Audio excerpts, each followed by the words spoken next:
Assalamualaikum warahmatullahi wabarakatuh. Jumpa lagi di channel Jagat Lub itu. Semoga dalam keadaan sehat, kurang satu apa rahmah barokah salam Allah curahkan untuk kita semuanya.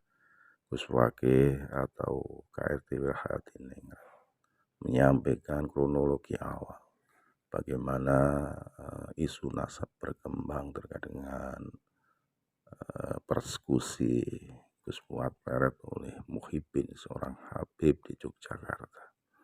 Lantas berkembang sampai dengan KRT Wirhatiningrat minta izin kepada ayah angkatnya yang ini seorang Habib dari klan Asegaf. Lantas sampai dengan saat ini bergulir, bahkan sudah menemui titik temu terkait dengan tesis Kiai Haji Imaduddin Usman Al-Bantani, kitab-kitab sezaman, kitab-kitab manuskrip sejarah dan tes DNA. Lewat tes DNA inilah betul-betul sebagai penguat adanya tesis Kiai Haji Imaduddin Usman Al-Bantani, sehingga dengan demikian menurut Gus Wakih sudah final bahwa Habib bukan Duriah Rasul menurut KRT Wirhatiningrat atau Gus Wakih. Lebih jelasnya mari kita simak video berikut ini. Sekali lagi mohon maaf yang Assalamualaikum warahmatullahi wabarakatuh. Yang pertama, kita wajib bersyukur kepada Gusti Allah dan juga sholawat salam kepada junjungan kita baginda besar Nabi Muhammad SAW, yang kita semua bersama-sama menggerakkan Nusantara itu. Bahkan ini dunia sudah goncang membaca semua tulisan-tulisannya pejuang-pejuang nasab, terutama Adimas Kiai Imaduddin Usman Al-Bantani yang sudah ditranslate ke bahasa Arab. Dan yang menjadi poin penting dari setahun lebih perjuangan kita, setahun lebih ini pasca titik kulminasi booming di persekusinya seorang kiai besar dari Pleret Bantul Yogyakarta, Kiai Fuad Riyadi, itu langsung menjadi booming, menjadi keprihatinan bersama. Jadi perjuangan nasab yang diperjuangkan oleh saudara-saudara sekalian, pertama harus diberi garis bawah, diberi huruf bold, huruf besar dan tebal, bukan untuk rebutan menjadi siapa nasab Nabi di Nusantara. Tidak perlu ada yang punya nasab Nabi. Kalau itu ujung-ujungnya terjadi rasisme, terjadi arogansi, dan terjadi penindasan dari satu pihak ke pihak lainnya. Lebih baik tidak usah. Tetapi kalau kita bicara mengenai masalah studi ilmiah, mengenai masalah kajian akademik, mengenai akal sehat, maka kita harus menegakkan dengan selurus-lurusnya. Dan terkait mengenai masalah nasab ba'alwi yang pada hari ini itu sudah bukan menjadi rahasia lagi, sudah menjadi konsumsi publik. Anak-anak muda Gen Z, Gen milenial itu sudah berani mengkritisi. Mungkin setahun yang lalu orang masih menganggap mereka suatu esensi atau entitas yang suci, keturunan Nabi yang tidak boleh dikritik, yang kalau kita mencoba untuk mengkritisinya kita takut masuk neraka, takut tidak dapat syafaat Nabi, dan takut tidak dapat tiket surga. Sekarang sudah terbuka luas, semua orang berani mengkritiknya. Karena apa? Karena kalau pada sore hari ini fokus kita adalah mengenai masalah kajian DNA, ini sungguh sangat mematikan sekali, sungguh sangat istilahnya itu jurus yang pamungkas. Karena apa? Karena kalau catatan manusia, ulasan sejarah, kitab nasab dan lain-lain, mungkin orang masih bisa untuk mendistorsinya, untuk tahunnya diganti atau kemudian memalsukannya, mungkin ya. Walaupun itu juga pada akhirnya akan terbongkar, karena catatan Nabi ini kan sesuatu yang sangat kuat sekali pendataannya dari masa ke masa, dari tiap negara seluruh keturunan Nabi saling berkomunikasi, saling mengenal, saling silaturahmi, dan kemudian mereka banyak ulama-ulama kita, dan dalam ajaran kita entitas mereka adalah entitas yang harus dicintai dan disucikan, ya, dalam tanda kutip disucikan, sehingga kitab-kitab nasab yang mencatat nasab Nabi ini sangat kuat, berkesinambungan, berabad-abad tidak terputus, sehingga kemudian pada abad ke-10 itu muncul seorang Ali bin Abu Bakar As-Sakran mengarang datuknya putra keempat dari Sayyid Ahmad bin Isa yang tidak pernah hijrah ke Yaman, yang putranya hanya 3. Dan di zaman serba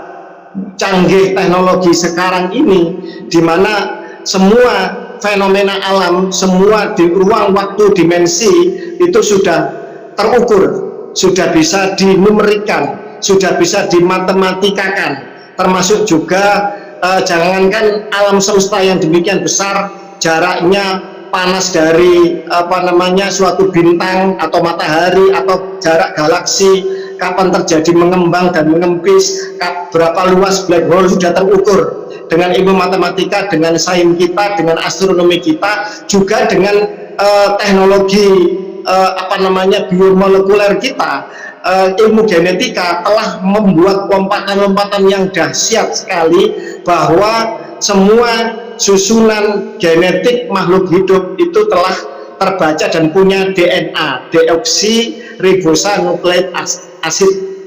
Itu suatu susunan, gambarannya adalah kode genetik yang bisa membentuk gen jaringan tubuh kita dari ujung rambut sampai ke ujung kaki. Kita mengenal adanya fingerprint DNA. Kebetulan saya sudah baru selesai kemarin mengulas tentang fingerprint DNA ini yang begitu sangat presisi, hasilnya 99,99999% bisa membuktikan seseorang itu bersalah atau tidak, seorang anak itu benar-benar anak kandung atau anak hasil selingkuh atau anaknya tetangga atau anak ngaku-ngaku, sudah bisa terbukti dengan sangat mudah.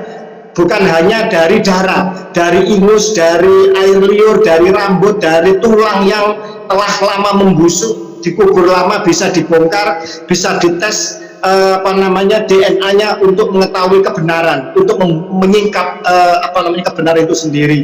Itu dari fingerprint DNA. Apalagi sebagaimana kita kenal, Pak Alwi ini kan mengaku garis lurus laki-laki kepada Imam Ali. Maka setelah dilakukan pemetaan dari keluarga Ahlul Bait Nabi di seluruh dunia, lintas benua, lintas negara, jaraknya ribuan mil, dengan catatan nasab yang kuat bersambung berabad-abad, ternyata ditemukan bahwa kode genetik mereka adalah berhaplogrup J1, dan setelah dibandingkan dengan keluarga Kohanim, keluarga garis lurus laki-laki ke Nabi Ishak melalui Harun dan seluruh Bani Israel yang benar-benar keturunan Abrahamik, ternyata haplogrupnya sama-sama J1, mempunyai TMRCA atau kakek leluhur bersama yang namanya Ibrahim. Sudah diketahui lini masanya, diketahui kode genetiknya, kemudian Ismail diketahui kode genetiknya, Ishak diketahui kode genetiknya, hingga kemudian keturunan Ismail ini menjadi Quraisy dan akhirnya menjadi Imam Ali. Imam Ali sendiri mempunyai kode genetik FGC 10500, di mana sebelumnya dari Nabi Adam hingga bapaknya Imam Ali atau Sayyidina Abu Thalib itu pada koordinat kromosom Y jadi kromosom Y itu memiliki 59 juta deret DNA.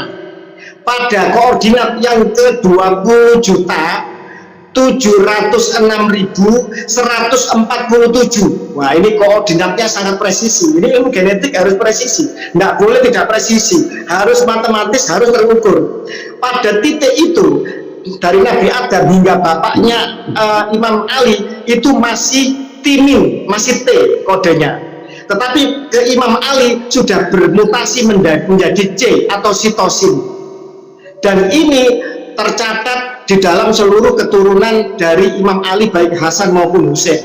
Artinya seluruh keturunan dari Imam Ali ke bawah harus memiliki kode ini, FGC 10500 tadi, di mana pada koordinat ke 20 juta 706.147 itu harus berkode C, huruf C atau sitosin. Kan DNA kan adenin, timin, sitosin, guanin. Nah, ini harus C. Dari bapaknya hingga Nabi Adam masuk T. Nah, semacam itu. Sehingga sangat mudah sekali untuk membuktikan apakah Ba'alwi ini keturunan Nabi atau bukan. Dan semua manusia yang mengaku garis lurus laki-laki ke Imam Hasan atau Imam Husain bin Ali harus di koordinat itu harus berhuruf C. Berarti kalau di luar itu berarti bisa dipastikan dia batal dan palsu setan. Nah, semacam itu. Artinya apa? Artinya sekarang sudah sangat mudah untuk membuktikan seseorang itu maling nasab atau bukan. Dan mari kita lihat dari seluruh sampel ribuan Ba'alwi di family tree saja itu sekitar 170-an. Itu haplogrupnya G. Kalau G, dia sama sekali bukan orang Arab garis laki-lakinya. Kalau E, ini masih Arab Berber, Afrika Utara. Tapi kalau sudah G, Arab harus J, bisa J1, bisa J2. Tetapi kalau dia G, dia sama sekali bukan orang dari Jazirah Arab dan juga dari Afrika Utara. Dia adalah mutasi migrasi keturunan dari Kaukasus yang kemudian oleh situs jewisdna.net terdeteksi dan diakui dari Avotaynu Project, dari proyeknya keluarga besar Ashkenazi Yahudi Internasional, dari Doron Behar Project, dan dari banyak ilmuwan genetik Yahudi Internasional yang telah memetakan mana itu garis lurus laki-laki ke ke Abrahamik, ke Ishak, Israel asli, mana yang garis perempuan melalui mtDNA, dan mana yang benar-benar bukan keturunan, tidak ada sangkut pautnya genetiknya dengan Nabi Ibrahim. Dan Ba'alwi tercatat empiris tidak bisa membantah bahwa mereka adalah keturunan dari sebuah suku yang bernama suku Khazar di Kaukasia yang sekarang menjadi mayoritas di Israel, yaitu Ashkenazi yang bukan keturunan Ibrahim yang menjadi mayoritas di Israel, dan rasis bukan saja kepada orang Islam, orang Arab baik yang Nasrani maupun yang Muslim, juga rasis kepada Yahudi yang benar-benar keturunan dari Nabi Ibrahim. Mereka melakukan penyusupan di segala bangsa. Mereka menjadi Stalin di suku bangsa Slavik di Rusia. Mereka menjadi diktator yang sangat jahat, mengobarkan perang dunia kedua dan membuat puluhan juta rakyat Rusia meninggal di zaman dia berkuasa. Dia menjadi Richard di Inggris. Padahal bapaknya Henry itu keluarga Inggris Raya, haplogrup I, kok punya anak haplogrup G. Ini kan aneh, kan gitu. Lah, dia mengobarkan perang salib ketiga. Dia menjadi Yuya, seorang wazir agung, dukunnya Fir'aun, mertuanya Fir'aun Amenhotep ketiga, di mana pertama kalinya Fir'aun mengaku sebagai Tuhan di zaman itu, dan Yuya sebagai father of God-nya, bapak baptisnya, bapak Tuhannya. Jadi itu kemudian menjadi lagi siapa?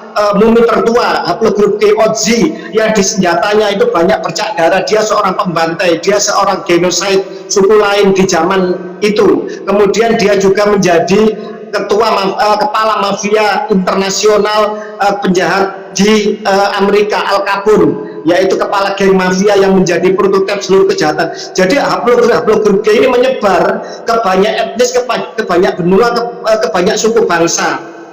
Dan di dalam situs jewisdna.net ada salah satu raja dari suku Pashtun, kalau nggak salah Syekh Ahmad Durrani, itu juga berhaplogrup G. Maka jangan heran kalau kemudian suku Pashtun juga diakui sebagai bagian genetik, sebagian dari mereka yang haplogrup G ini sebagai bagian dari keluarga besar Yahudi Internasional. Dan jangan heran kalau sampai detik ini Afghanistan masih kisruh terus karena rajanya pernah kesusupan genetik lain dari orang luar yang kemudian menjadi raja di Raja Pashtun. Ya nggak jauh beda lah sama Banten yang pernah kesusupan, siapa itu. Haplogrup G ini yang menyebar di banyak bangsa, membuat kerusakan makar ini oleh Syekh Imran Husin, kemudian dideteksi sebagai suku bangsa Ya'juj Ma'juj yang beliau menafsirkan dari surat Al-Kahfi bahwa Iskandar Zulkarnain pernah melakukan perjalanan dan pernah memenjarakan secara bahasanya secara konotatif suatu suku bangsa di Kaukasus antara Kaspia sama Laut Kaspia sama Laut Hitam. Disitulah kemudian akhirnya kita mensepakati bahwa haplogrup G ini, bahkan salah seorang jenderal bintang 2 di BNPT pernah mengangkat haplogrup G yang banyak nyisru di banyak negara ini, dan sekarang juga menjadi persoalan rasisme, arogansi nasab, pemalsuan nasab Nabi, dan mengkooptasi ormas Islam terbesar di Indonesia dan di dunia, yaitu NU.